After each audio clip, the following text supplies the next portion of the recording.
Buenas tardes, bienvenidos a Conexiones. Es lunes 18 de junio de 2018. Un abrazo a usted que nos acompaña a través de la señal abierta de Canal 23 en los 4 departamentos de la zona oriental de nuestro país.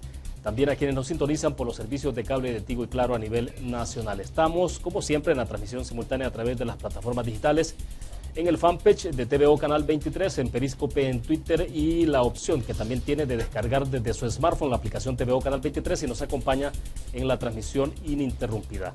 Vamos a tener habilitados dos números de teléfono, están apareciendo ahora en pantalla, 2263-0023, 2264-9179, para que participen después del primer segmento de Conexiones con su pregunta o comentario para nuestro invitado de esta tarde. Antes de presentárselos, les muestro a ustedes los temas que están en agenda en los medios de comunicación, en redes sociales, las noticias también de última hora, lo que tenemos ahí planteado. Vamos a ver si se puede observar un poco más. Este es un comunicado que emitió hace algunos minutos la Sala de lo Constitucional sobre la ley de impuesto a las operaciones financieras.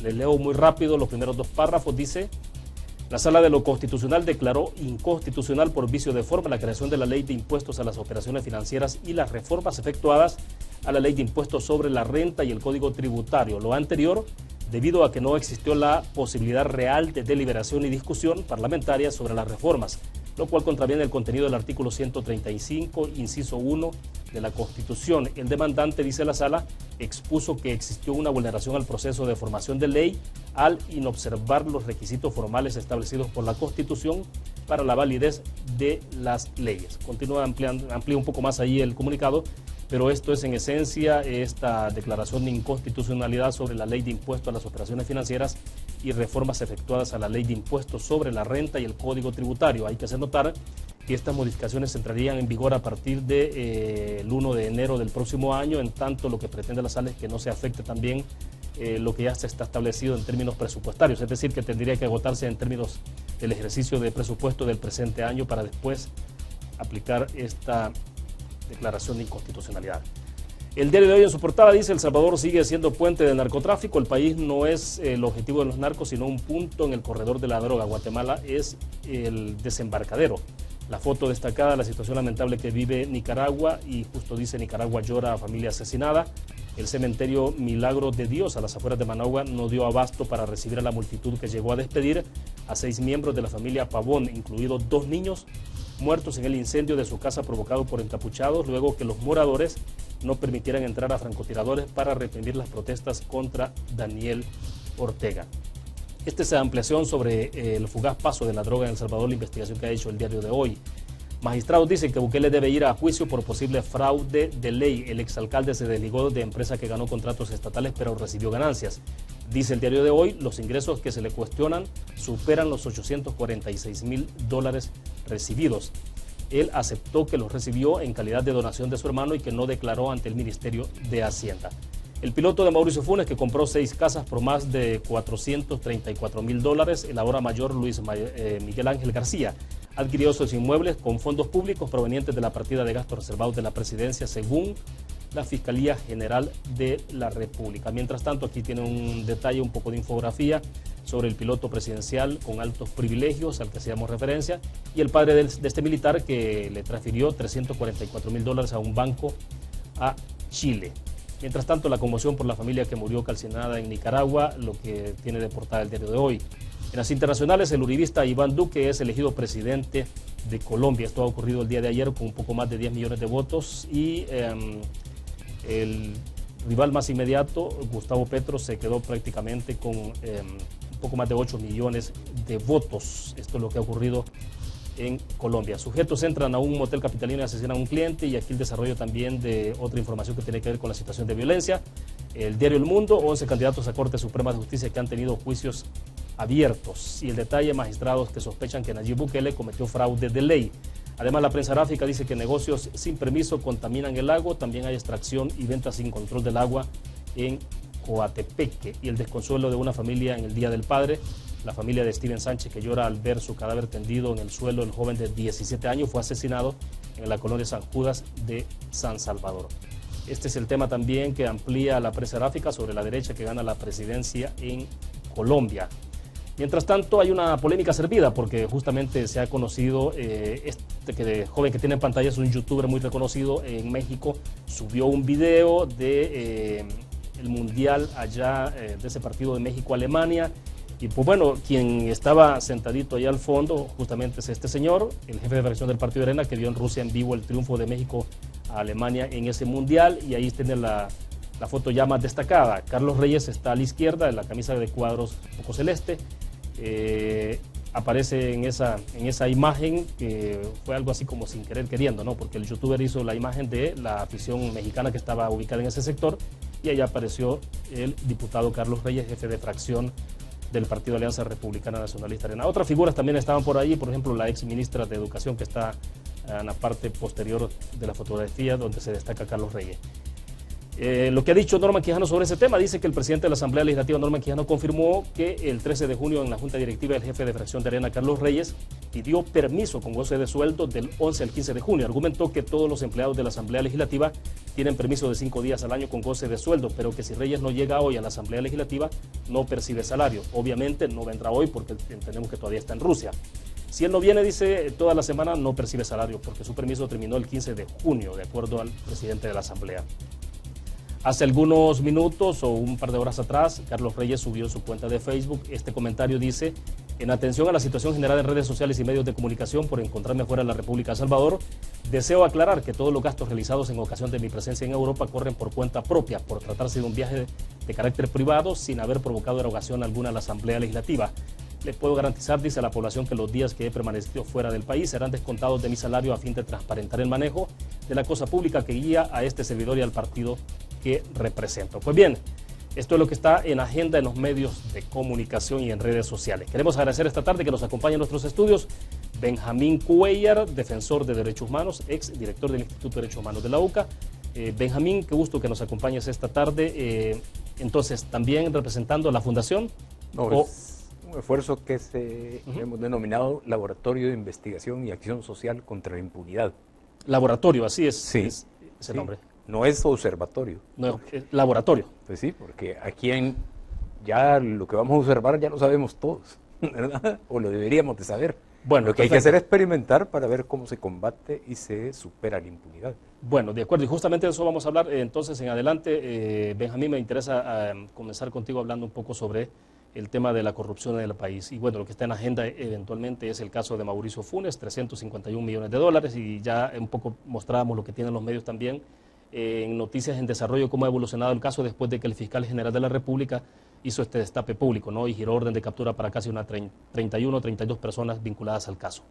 ¿Tu opinión? Yo antes quisiera comentar esta declaración que da el señor Reyes, ¿verdad? En el caso entonces rápidamente, del Mundial. Sí, porque las secuelas del Mundial. O sea, el problema no es que le descuenten o no le descuenten los días que no va a trabajar, que pidió permiso sin goce de sueldo, ¿verdad? El problema es cómo va allá, ¿verdad? O sea, cómo ha acumulado un capital, ¿verdad?, que le permite ir allá a hospedarse, pagar boletos de avión. O sea, sí. Debe ser caro, ¿no? O sea, ¿cuánto costará debe un boleto? Carísimo. 200, 300 dólares. Y todos sabemos cómo. ¿Solo el ingreso al estadio, me imagino? No, yo creo que debe costar mucho más. Puede ser, ¿verdad? Sí, mucho más. Y el hospedaje, la alimentación, el traslado, el transporte, ¿verdad? Y en días hábiles, en días de oficina. Entonces el problema no es que le descuenten o no. Eso es una minucia, ¿verdad? Lo que le puedan descontar. El problema es todo lo que hay detrás del patrimonio de este señor, ¿verdad? Y cómo la justicia salvadoreña le está facilitando el camino para que no pague, ¿verdad? Si su responsabilidad si hubiera cometido delitos. ¿Y tu referencia es por la investigación que hizo en algún momento la sección de probidad de Corte Suprema de Justicia? Sí. Entonces, bueno, ¿te acordás que dijeron de que no lo iban a investigar, que no tenían por qué acusarlo, pero a la señora sí? Entonces, y que gastó $1 millón, no me acuerdo la cantidad, pero creo que era $1 millón para alquilar un helicóptero para su campaña electoral, ¿verdad? Campaña en un departamento y alquilar helicóptero. O sea, realmente esto, ¿verdad?, es el común de lo que alguna gente le llama clase política, pero yo digo que clase no tiene, ¿verdad? Para tener clase habría que ser honrados, honestos, ¿verdad?, éticos. Y pues sí, pero quien se roba los dineros de la gente más necesitada. Pues sí, que sea más, que sea menos, que unos robaron y los otros también, pero realmente aquí el problema es que hay que verlo desde la perspectiva de los derechos que se violan a la población más necesitada al robarse sus dineros públicos. El caso de lo que estamos viendo, por ejemplo, entonces ya lo del caso Mauricio Funes. ¿Cuál es la lectura que han desarrollado sobre ese tema? Yo creo que el problema es que el país vive en eterna campaña electoral y en permanente polarización electoral también. O sea, porque la polarización de fondo no existe. O hay diferencia entre las políticas de seguridad pública, entre un partido y el otro. No. ¿Crees tú que lo que hay entonces cuando se habla de polarización es una polarización artificial? El pleito, sí, y el pleito por los votos, ¿verdad? O sea, el modelo económico y social, bueno, no modelo, el proyecto económico y social es el mismo que desde los acuerdos de paz se planteó en el acuerdo de Chapultepec. No en todos los acuerdos, sino que en el acuerdo de Chapultepec se planteó incluso medidas de compensación para el ajuste estructural, y en eso lo firmó también el FMLN, ¿verdad? O sea, ya tenían claro de que el modelo económico no se iba a cambiar. Se decía que se iba a cambiar la forma de hacer política, ¿verdad? Democratizar el país, que era uno de los grandes componentes del acuerdo de Ginebra, pero se ha democratizado el país.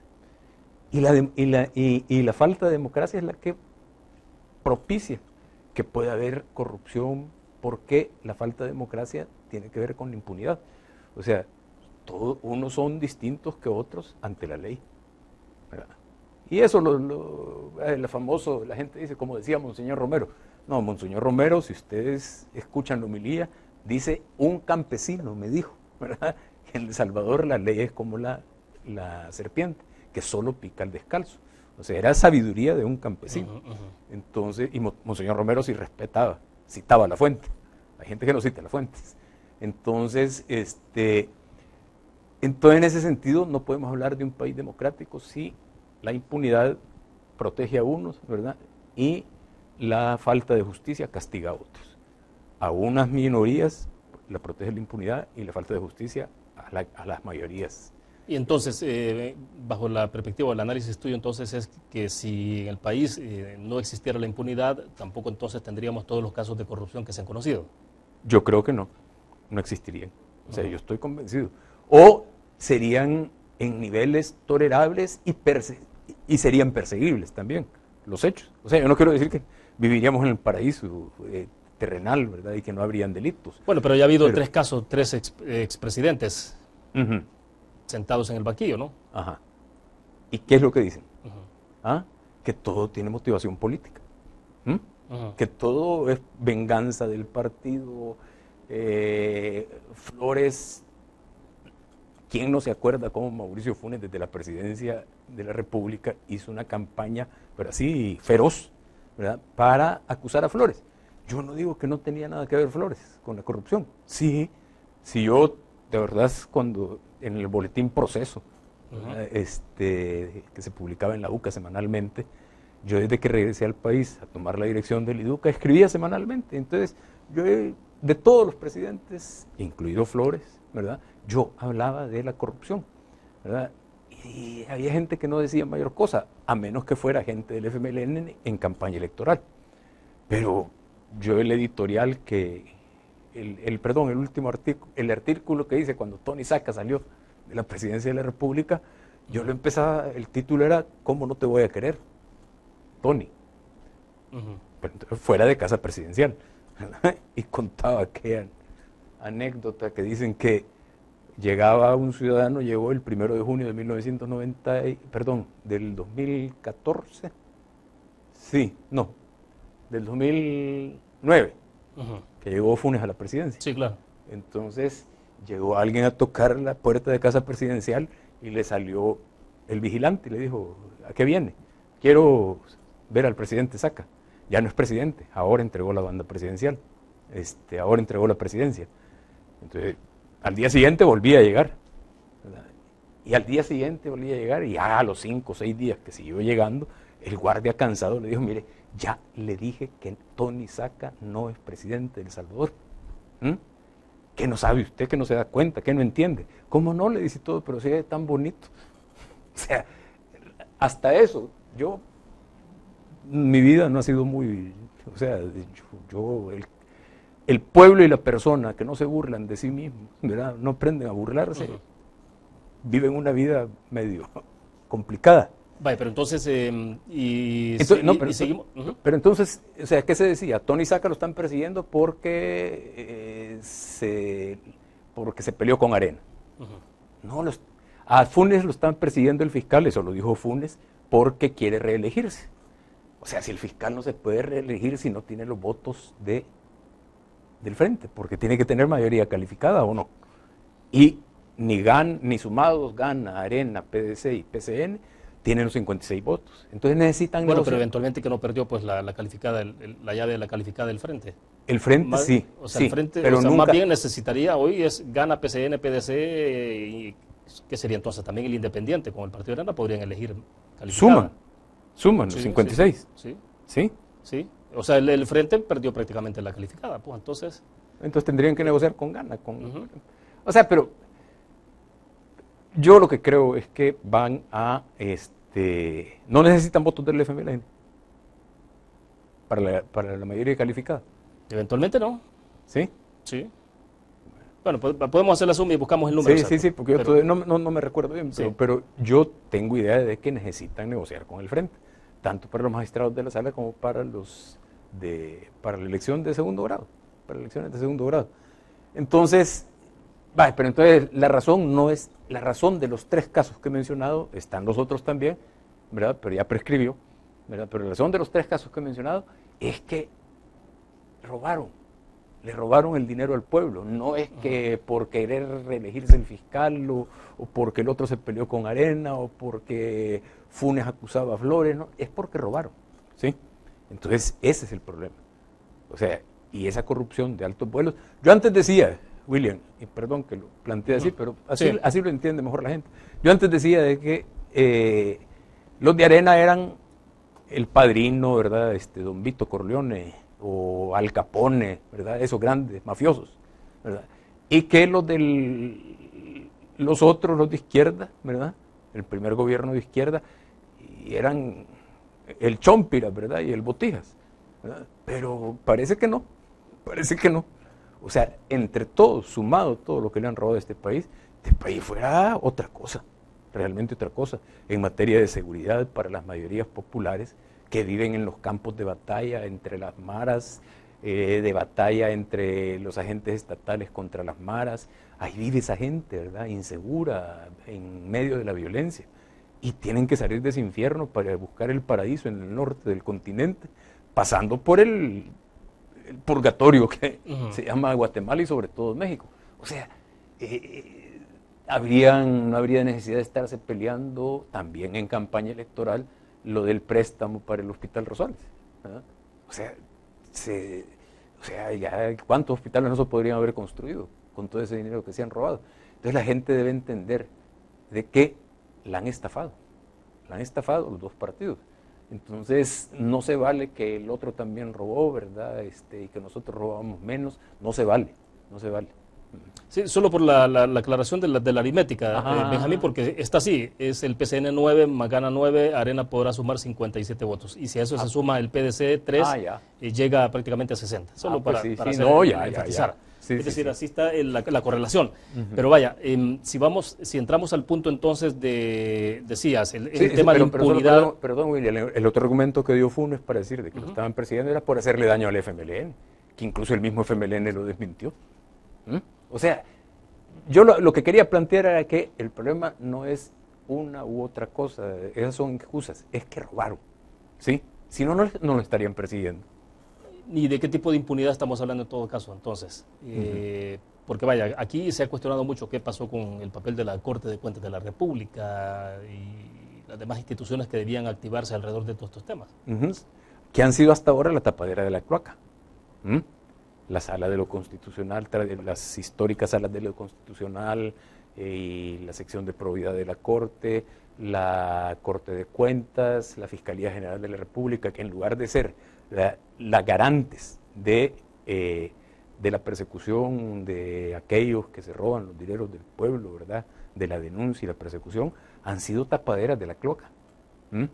Entonces, cuando alguien quiere destaparla, ¿verdad?, se le tiran encima, ¿verdad? ¿Y cuál es la acusación? Si está un gobierno de izquierda, dicen que es la derecha. Si está la derecha, dicen que es la izquierda. Yo no sé si te acordarás, William, pero cuando en la campaña electoral del 2009, yo creo que en algún programa tuyo lo planteé también, ¿verdad?, que yo el único cambio que veía que podía haber en El Salvador con la llegada del primer gobierno de izquierda era un cambio de cancha. O sea, el que estaba en la oposición iba a pasar al gobierno y el gobierno a la oposición. Pero las mañas iban a ser las mismas. Y para hacer memoria, ¿por qué entonces el escepticismo en ese momento? Digo, porque hay que ser bastante claro en esto, ¿no?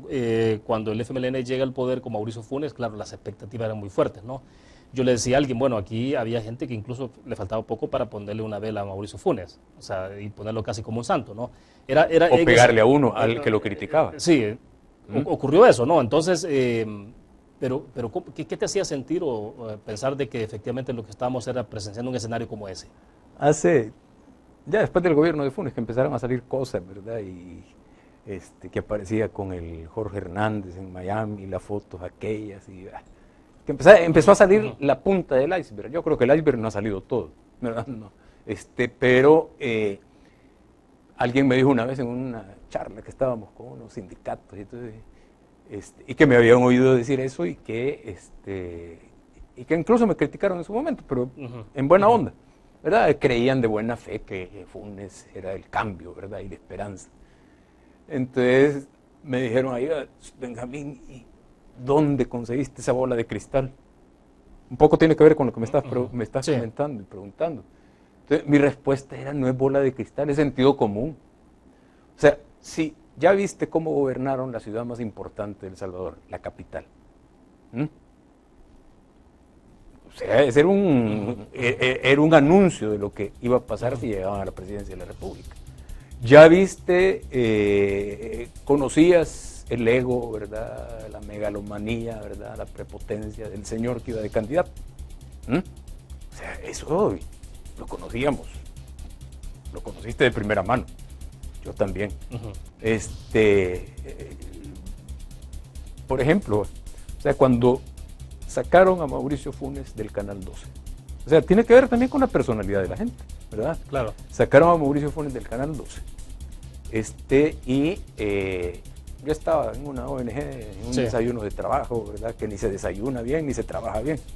Pero entonces llegó la de comunicaciones a decir que con directores de otras de ONG, yo director del IDUCA, llegó a decir, no, que sacaron a Mauricio Funes, ¿verdad?, y la libertad de expresión en el Canal 12, ¿verdad?, que no. Entonces uno de ellos me dijo, mira, vamos a estar en conferencia de prensa, vos, sé vos el vocero. En ese tiempo todavía me querían de vocero, ¿verdad? Después cuando empecé a decir malas palabras, ya no me querían para nada, ni verme querían. Entonces le dije, no voy a estar, ¿verdad? ¿Y por qué? Me dijo, salir del país, que no sé qué, hay que estar. No salgo del país, le dije, ¿por qué no vas a estar? Pero que primero quiero averiguar por qué lo sacaron. De ahí había visto, yo conocí el partido desde antes que fuera partido a una de las organizaciones, y privilegios hubo desde que se estaba en la montaña, ¿verdad?, desde que se estaba en la guerrilla. Bueno, es que algunas consultas de esas tampoco se le hicieron a Shafik Handal, que en paz descanse, ¿no? Tampoco se las hicieron, porque Shafik tenía una opinión diferente sobre el caso particular que comentas. Tengo que hacer una primera pausa comercial, Benjamín. Cuando regresemos, en adelante tenemos habilitados dos números de teléfono, estaba apareciendo en pantalla, 2263-0023, 2264-9179. Vamos a ir avanzando en la conversación sobre otros temas importantes que hay en agenda también. Regresamos.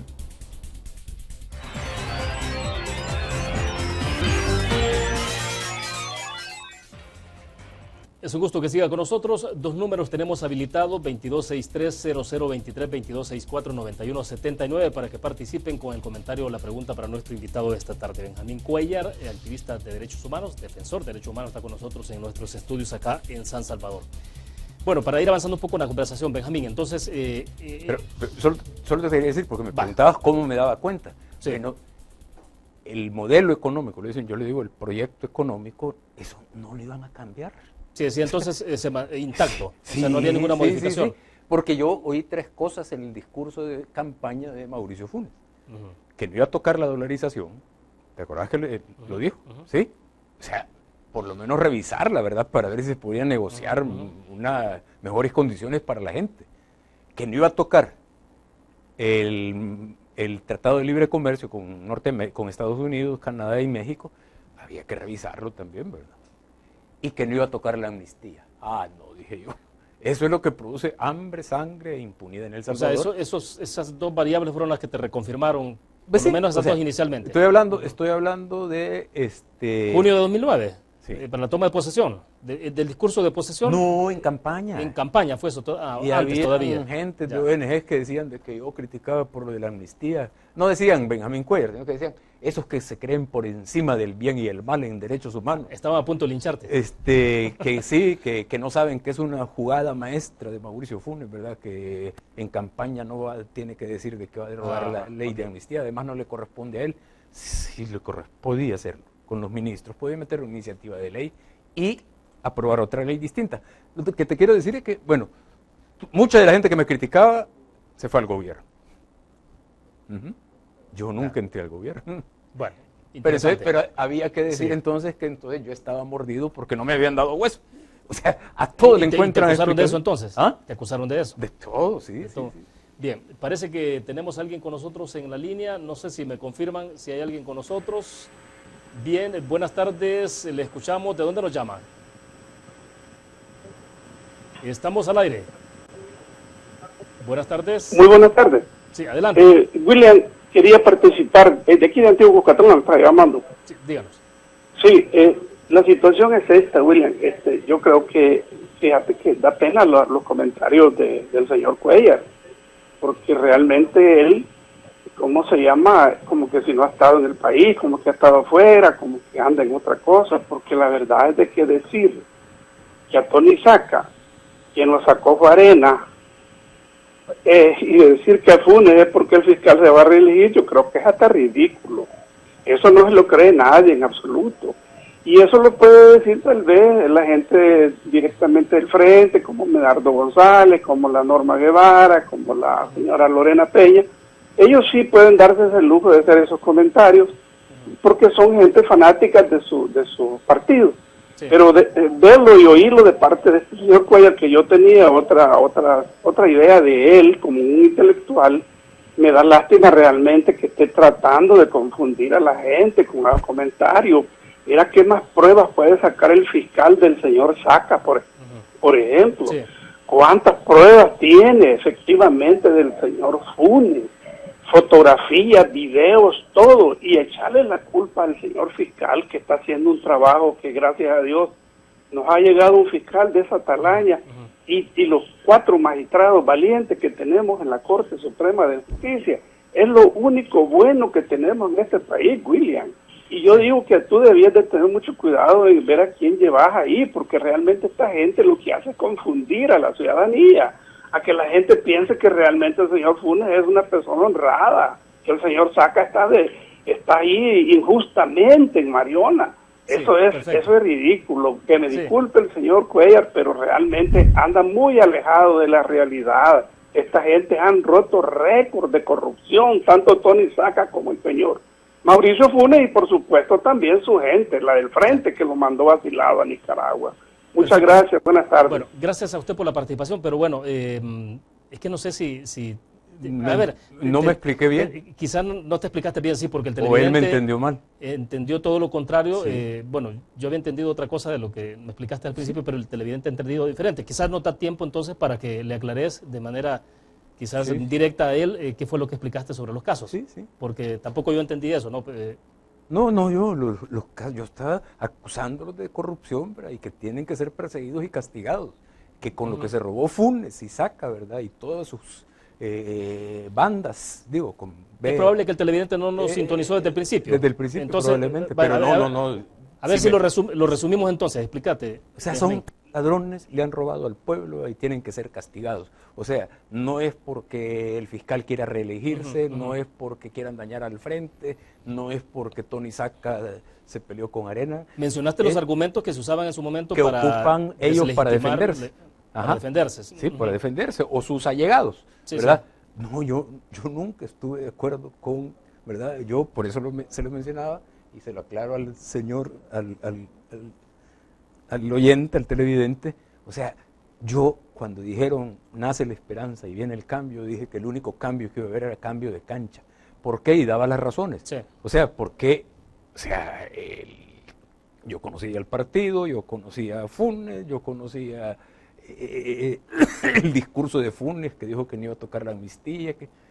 A propósito, el televidente dijo, y quiero explicarme bien, voy a tener cuidado. Sí, porque tenemos otra llamada. Ah, bueno. Pero termina rápido. Rápidamente, el miércoles podemos hablar después de eso. Hay una audiencia en la sala convocada por la Sala de lo Constitucional para ver el seguimiento del cumplimiento de la sentencia de inconstitucionalidad de la ley de amnistía, que Funes no quiso tocar. ¿La presentaron?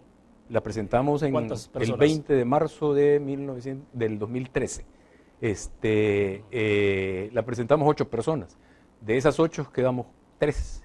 Y además el ex juez de Tecoluca presentó otra que se agregó. ¿Y estarán presentes entonces el miércoles pasado mañana? Sí, ahí va a estar la Sala de lo Constitucional y el Fiscal General de la República, que son los que han hecho posible de que las víctimas tengan esperanza, ¿verdad? Y que los que más brincaron cuando declararon inconstitucional la ley de amnistía, la Sala de lo Constitucional, fueron los del frente y fueron los del gobierno. Ya, ¿sí? De acuerdo. Vamos a nuestro teléfono. Buenas tardes. ¿De dónde nos llama? ¿Le escuchamos? Buenas tardes. Estamos al aire.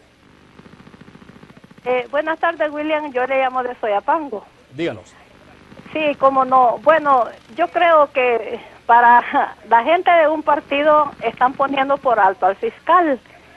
Y la cosa, William, es que el fiscal está jalando solo para un lado. Lo bueno aquí se sabe que aquí este país ha sido saqueado desde hace 20 y pico de años, con todas las privatizaciones que se dieron, la dolarización, la venta de Antel, se vendió todo, William. ¿Y por qué esas personas nadie las toca? Esas personas están aquí, inmunes en este país, y el país saqueado, completamente saqueado. Ahora, el fiscal, ¿por qué no es parejo jalando a los dos lados? No que se ha inclinado solo en el caso de Mauricio Funes y el caso de Mauricio Funes, así es que no. Por eso mucha gente está molesta, porque el fiscal lo que está buscando es su reelección. Eso es lo que está buscando el fiscal, que lo reelijan, y ya lo tiene ganado. La reelección del fiscal es un hecho en este país. Buenas tardes, William. Buenas tardes, gracias a ustedes por la participación. A ver, tu opinión, Benjamín. Yo hablo por lo que conozco de primera mano. O sea, el fiscal general de la República en la actualidad ha creado un grupo de fiscales para investigar casos de violaciones graves de derechos humanos durante la guerra, ¿verdad? Y hemos presentado esos casos. O sea, y los casos no son contra el FMLN, hasta ahora. Los casos son contra Arena. Yo acusé a Cristiani, ¿cuánto tiempo no lo acusé por el caso de la masacre en la UCA, ¿verdad? Por encubrimiento, por ser encubridor, ¿verdad? O sea, yo no estoy defendiendo a Arena ni nada, al contrario, nadie se atrevió aquí a denunciar a Cristiani en los tribunales por un caso de graves violaciones de derechos humanos. ¿Cómo hacer, Benjamín, para poder ver todos estos temas un poco con la asepsia que se debería requerir en términos de decir, bueno, para generar institucionalidad, ¿no? Porque de repente al calor y un poco a la cuestión de las inclinaciones políticas, sí, pues sí, de repente cuando se tocan ciertos intereses, entonces ahora sí afecta, mañana no, a este me conviene, a aquel no me conviene. Entonces, ¿cómo hacer para que esto pueda un día nivelarse de verdad? Y entonces, pues sí, algo hay que rescatar de los televidentes que están diciendo es cómo nivelar la cancha, ¿no? Para que esto aplique para todos. Pero, perdón, dejo plantear la inquietud porque tenemos a alguien más con nosotros en la línea. Buenas tardes, le escuchamos. ¿De dónde nos llama? Estamos al aire, buenas tardes. ¿Aló, buenas tardes? Sí, estamos al aire, díganos. ¿Aló, buenas tardes? Vamos a ver, creo que no me está escuchando el televidente, pero sí estamos al aire. Le escuchamos en este momento, puede hablar. Díganos. Vamos a ver, no nos está... ¿Aló? Sí, en este momento estamos al aire, le escuchamos. Aló, buenas tardes. Buenas tardes, le escuchamos, adelante. Tenemos un pequeño inconveniente en recepción de esa llamada. Vamos a ver si... Aló, buenas tardes, William. Sí, adelante, le escuchamos. Aló. Sí, sí, estamos al aire, le estamos escuchando. A ver, si se quedan solo con el auricular, creo que va a ser más fácil. Gracias. Solo quería ahí participar. No se defiende la actuación de Expediente Funes, porque realmente yo sé que hubo saqueo y todo, pero es algo ilógico y incoherente hablar de la cantidad de millones que se han sacado, porque si nos ponemos a contar el dinero, para sacar $1 millón en billetes de 100, pesa 37.3 en kilos, y en billetes de 50, 72 y fracción. Así que solo ahí pensemos cuánto tuvieron que haber sacado del banco hipotecario si en vez de contarlo se pesaba el dinero, porque a nivel internacional se manejan esos términos. Cuando el billete es de 100, 1 millón pesa 37.3, y cuando son en billetes de 50 es 72 y fracción. Así que es casi imposible que hayan sacado más de 290 millones en bolsas como de basura. Sobre eso hoy, William, y muchas gracias. Bueno, perfecto, gracias por la participación. Bueno, billete nuevo, ¿no? Porque cuando ya el billete está usado, y en esos casos pesa más todavía por la humedad, ¿no? Nunca he tenido billetes de 100. Sí, no llegamos hasta ahí. Sí, no. Pero bueno, te decía entonces cómo el tema de mantener la cancha nivelada. Entonces, ¿cómo hacer? Porque aquí el tema es cómo generar institucionalidad, ¿no? Y hablamos al principio, cómo trabajar alrededor de establecer una buena Corte de Cuentas de la República, porque de repente la Fiscalía podría estar ocupada sobre otros temas importantes que tienen que ver también directamente con la vida de la gente, ¿no? Con la situación de inseguridad, si la Corte de Cuentas de la República hiciera bien su trabajo, piensa uno.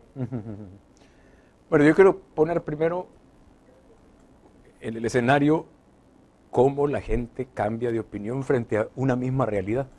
O sea, cuando Funes atacaba a Flores, ¿verdad? Y el fiscal lo estaba acusando, ¿verdad? La gente del FMLN, ¿verdad? Y fanática de Funes le aplaudía, ¿o no? Sí, decían que era valiente, que fue el que destapó la olla de corrupción. Ahora que el fiscal lo señala, ¿verdad? A Funes, y tiene investigaciones, y ojalá pueda probar, ¿verdad? O sea, que no se le caiga el caso, ¿verdad? La misma gente dice que, o sea, los que defendían a Flores ahora atacan a Funes, y los que atacaban a Funes ahora defienden, los que atacaban a Flores, los que atacaban a Flores ahora defienden a Funes. O sea, ese es el escenario, el pobre escenario, el triste escenario salvadoreño. ¿Eso qué quiere decir? Que en El Salvador la gente se mueve por el pensamiento único, no por el pensamiento propio. O sea, la gente, lo que le dice el partido, ¿verdad? O lo que le dice la propaganda del partido, es la verdad. Ya. Bien, tenemos a alguien más con nosotros en la línea. Buenas tardes, ¿de dónde nos llama? Estamos al aire, buenas tardes. Vamos a ver si nos está escuchando, le indican por favor que estamos al aire. Le escuchamos, díganos. Buenas tardes. Sí, adelante.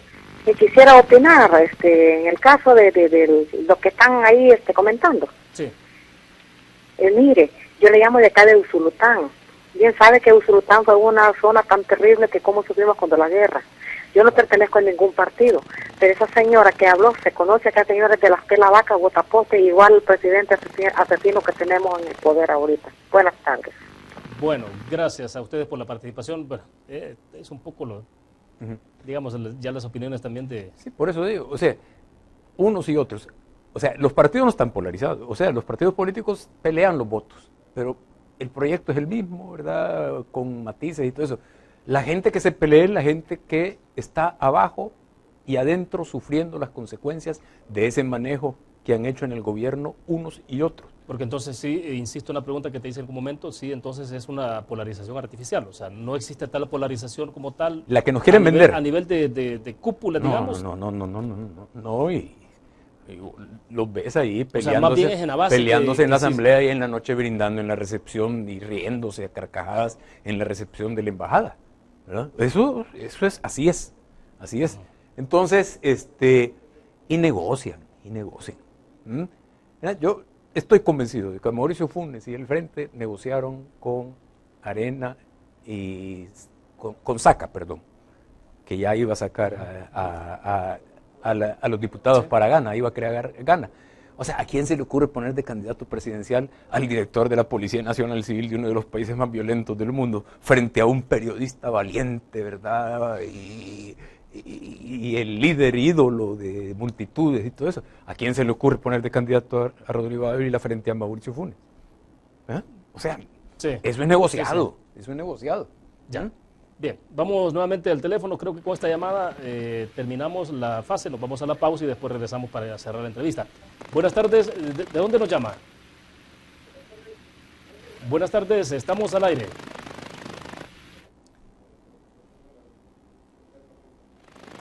Bueno, Sí, le escuchamos, díganos, adelante. sí. Hola.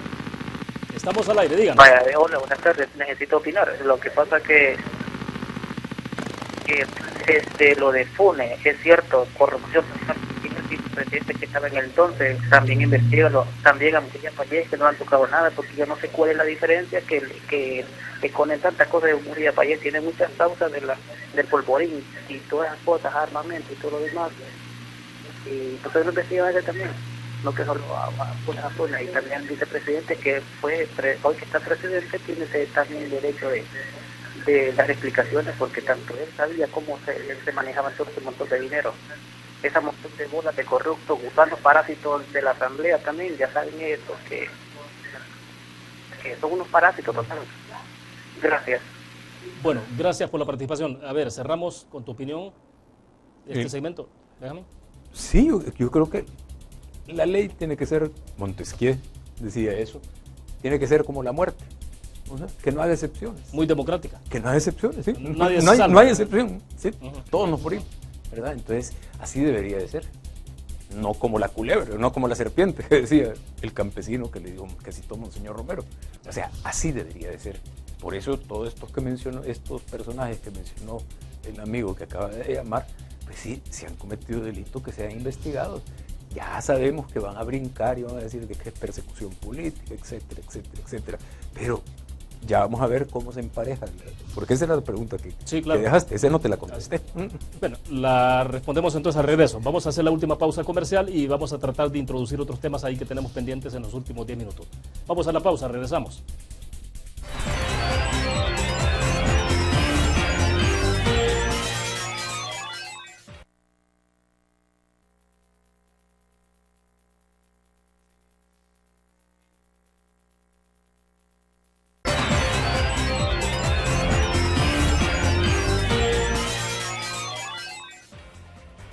Bien, estamos a cierre de conexiones, Benjamín. Y en este caso, solo para cerrar, sobre el tema de corrupción, entonces, te decía, y la pregunta era sobre cómo nivelar la cancha, entonces, para que de verdad, entonces, ahora sí, como dijo Monseñor alguna vez, que la serpiente no solo pique al más descalzo, sino que también esto sea parejo, porque ese es un tema. Y el otro es, ¿se puede convertir este tipo de delitos en algo así como lesa humanidad, no sé? ¿O no es equiparable? Bueno, uno, ¿cómo emparejar Sí. la mesa? Ajá. Que no haya unos más arriba que otros, más abajo, y que la mayoría sean los que están más abajo y la mayoría más arriba. ¿Cómo emparejar? Que esos que están abajo, ¿verdad? O sea, se convierten en una sociedad demandante. Para convertirse en una sociedad demandante hay que dejar de creer en los mesías, ¿verdad? En los caudillos, en los iluminados. O sea, la gente tiene que organizarse. A mí me da miedo lo que está pasando ahorita con lo del agua. Que agarre el rumbo de las marchas blancas.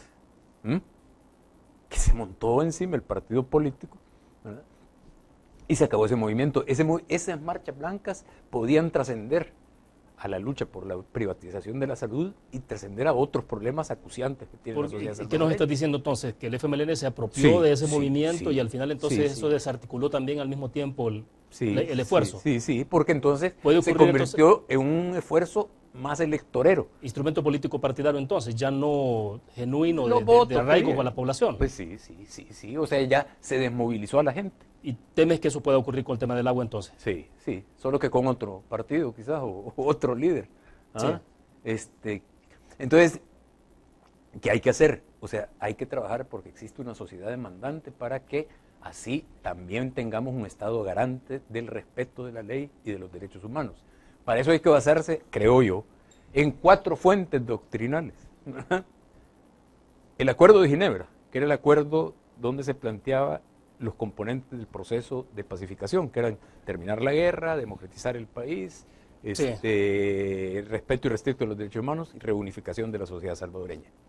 La otra fuente tendría que ser Romero, ¿sí? Una Ginebra, la otra Romero, con sus cartas pastorales y sus homilías y su ejemplo, ¿sí? Y la otra fuente, ¿verdad? Entonces, porque Romero criticaba a unos y a otros, y secuestraba a alguien, alguna organización del FMLN, y Monseñor Romero pedía que lo liberaran.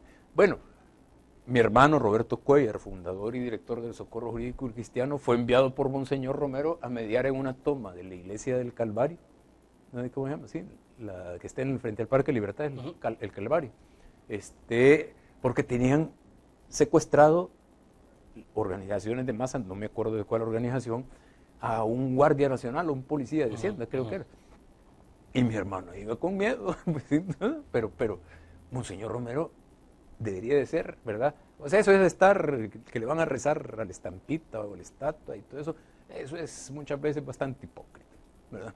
Hay que tratar de ser coherente y consecuente con la vida y la práctica de Monseñor Romero. Sí, que ese es el punto siempre, la parte testimonial, ¿no? Porque, pues sí, el aeropuerto tiene un nombre de Monseñor Romero, pero... Y no a Funes Ortega desde antes de que se le armaran estos problemas que tiene ahora, estos bonches que tiene ahora, ¿verdad? Ortega ya lo quería sacar para mandarlo para Venezuela con Maduro, porque dicen que le quería poner a todo, ¿no? Monseñor Romero, ¿verdad? Le quería cambiar nombre al aeropuerto Sandino y ponerle Monseñor Romero, etcétera, etcétera. No, es broma, pero a final de cuentas termina siendo una falta de respeto, termina siendo chocante, ¿verdad? O sea, yo me recuerdo cuando inauguró el Boulevard Monseñor Oscar Arnulfo Romero en un carro de aquellos de lujo de aquellos años. Convertible. Sí, no. Bueno, tercera fuente, ¿verdad? El informe de la Comisión de la Verdad, porque ahí está lo que pasó y lo que puede volver a pasar, o que ya está pasando, William, porque siguen ejecutando personas de manera sumaria y extrajudicial, siguen habiendo masacres, siguen habiendo desapariciones forzadas, sigue la gente yéndose del país, ¿verdad? Migrando, saliendo del infierno para buscar, no importa los riesgos, el paraíso ahí en el norte. Entonces, esas 3 para mí son las fuentes doctrinales que deberían de iluminar a quienes deberíamos de trabajar en la organización de la gente. Entonces, para mí es un buen embrión esto que está pasando con la defensa del agua como derecho humano, ¿verdad? Pero hay elecciones dentro de ¿cuántos meses? Sí, porque el gran tema es si finalmente, si es un instrumento, digo, si fuera el caso que es un instrumento político, electoral, con esos fines, pues sí, pasan las elecciones y ahí se acabó entonces el tema, sí. Aunque el problema continúe. Correcto. Porque ese es siempre lo que ocurre, ¿no? Sí, no, y agravándose, porque si la rueda está dando vueltas en el mismo lugar, ¿verdad? Se va hundiendo cada vez más, porque el eje no deja avanzarlo, porque bueno, el eje es la impunidad. Pero ahí tiene un papel fundamental también la Iglesia, ¿no? Porque la Iglesia está fijando posición fuerte con el tema del agua, pero cómo sustraerse un poco de las tentaciones políticas y electorales, que es el gran reto. Yo creo que el liderazgo de la Iglesia Católica, ¿verdad? Y con la figura del cardenal, ¿verdad? En primera línea, creo que es importante y que puede ser un buen antídoto contra la politiquería electorera barata de este país, ¿verdad? Entonces, si hay una sociedad demandante, llegue quien llegue, ¿verdad? El santo, de nuevo, o el rojo, o el tricolor, o sea, no se sabe quién va a llegar, ¿verdad? O sea, ahorita yo, por un montón de razones, yo no sé quién va a ganar las elecciones. Y que son de sentido común, así como también yo planteaba que Funes no iba a haber ningún cambio. Ahora, la interrogante que tengo es, o mi opinión es que no se sabe quién va a ganar. Pero gane quien gane, ¿verdad? Que la sociedad demande, que le cumplan. Entonces, solo de esa manera se puede resolver el problema. Ahora, para hablar de los últimos minutos, porque nos quedan unos 6 minutos, Benjamín, el tema de la seguridad pública en el país, bueno, poco mencionaste ya eso, ¿no? El papel de la Fuerza Armada, el tema de seguridad pública, bueno, ha habido señalamientos de organismos internacionales de Naciones Unidas, el tema del desplazamiento por la situación de violencia. Que lo niegue el gobierno. Exactamente, pero entonces, ¿cómo se analiza eso? O sea, en el fondo, todo eso es provocado por el hambre, por la sangre y por la impunidad. O sea, para mí esas tres palabras, yo lo he dicho desde hace rato, lo vengo diciendo, resumen la historia de este país, o sea, la triste historia de este país, o de las mayorías de este país. Cuando... Y puedes parecer algo insistente, recurrente y hasta rayado. 1932, pero, la década de 1930, la Gran Depresión, ¿verdad? La recesión. O sea, y los campesinos e indígenas que les habían robado sus tierras, o sea, se estaban muriendo de hambre porque trabajaban en las fincas y se había caído la economía. Entonces, ¿qué hicieron? Casi de manera suicida se levantaron. Y por hambre. ¿Verdad? ¿Y qué hubo? Sangre. ¿Verdad? Y después impunidad. El 13 de julio, 13 o 16 de julio de 1932 se decretó una amnistía. ¿Verdad? No tanto como la que derrotamos hace un par de años, en julio del 2016, pero se resolvió diciéndole a los criminales, a los responsables de atrocidades, miren, ustedes lo pueden seguir haciendo.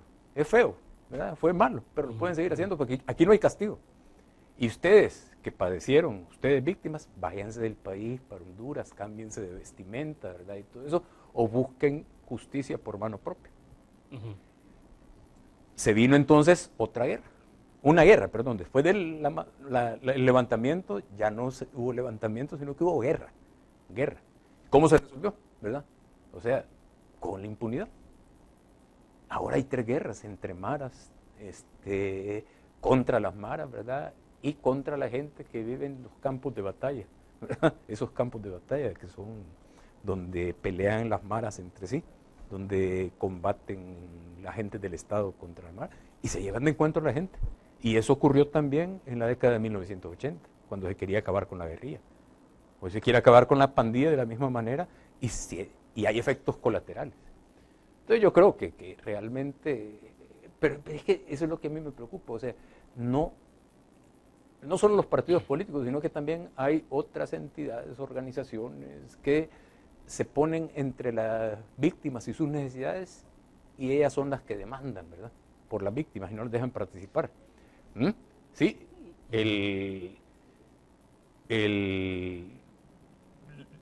sí, aquí a la gente le han dicho desde 1980, después de la muerte de Romero y de los dirigentes del Frente Democrático Revolucionario, le dijeron a la gente, miren, no, nosotros vamos a hacer la guerra, la vamos a ganar y con eso vamos a resolver todo.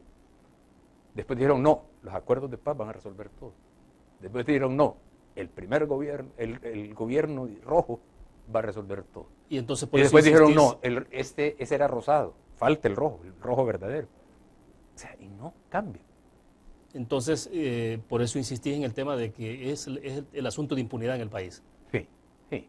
Y para todo tipo de delitos, o sea, no estamos hablando solo de la impunidad en el caso de una situación de te pongo un asesinato, un crimen, un ejemplo sencillo. En esas zonas donde viven las mayorías populares, ¿verdad? Quieren que la gente dé información sobre las maras o sobre grupos criminales, otros grupos criminales.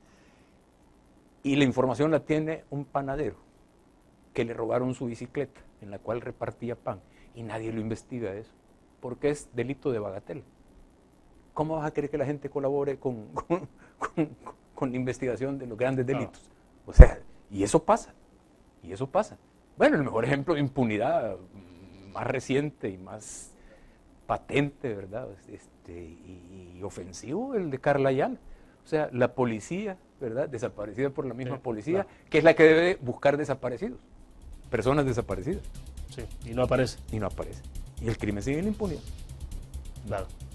Bueno, se nos agotó el tiempo, Benjamín. Gracias por haber participado esta tarde. Rápidamente, el miércoles yo sí creo que la gente debería estar pendiente sobre el tema de la impunidad, de esa audiencia con la Sala de lo Constitucional sobre el cumplimiento de las sentencias de la sentencia de inconstitucionalidad de la ley de amnistía. ¿A qué horas? A las 9 de la mañana va a ser. 9 de la mañana. Pero, ¿por qué? Porque en la Asamblea Legislativa el presidente ha creado una comisión para estudiar una nueva ley. Y 4 de los 5 que están en la comisión, 2 aparecen en el informe de la Comisión de la Verdad, ¿verdad? En el informe de la Comisión de la Verdad, el otro está señalado como por los padres de Ramón Mauricio García Prieto como el autor intelectual de la muerte de su hijo hace 24 años, ¿sí? La otra está señalada también por delitos cometidos por el Frente durante la guerra, ¿verdad? Y solo se salva uno, creo yo. Bueno. y no le dan chance a las víctimas de participar. De acuerdo, se nos fue el tiempo. Gracias nuevamente. Terminamos de esta forma Conexiones. Gracias a ustedes que nos acompañaron. Nos vemos mañana, 5 de la tarde en punto. Buenas tardes.